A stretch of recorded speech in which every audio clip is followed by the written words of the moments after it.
बांगलादेशमधील हिंदूवरील अत्याचाराच्या निषेधार्थ सकल हिंदू समाजातर्फे नाशिक जिल्ह्यात बंदला उत्स्फूर्त प्रतिसाद मिळाला। यावेळी नाशिकला भद्रकाली परिसरात दोन गट आमने सामने आल्याने काही काळ तणाव निर्माण झाला होता।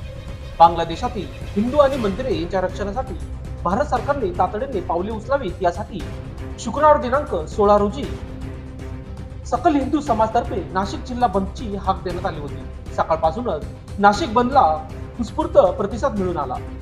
नाशिक शहर व नाशिक रोड परिसरातील बिटको पॉइंट, छत्रपती शिवाजी महाराज पुतळा, doctor Babasaheb Ambedkar road, Subhash road, Mahatma Gandhi road, Muktidham market, मस्जिद रोड, वास्को चौक पर्यंत परिसरातील दुकाने बंद होती। अत्यावश्यक सेवा वगळता सर्व काही बंद होते। नाशिक रोड बस स्थानकात बस सेवा नसल्याने प्रवाशांचे हाल झाले। बांगलादेशात गेल्या काही दिवसांपासून आरक्षणाच्या विरोधात चालू असलेल्या आंदोलनाचे प्रचंड हिंसक वळण घेतले।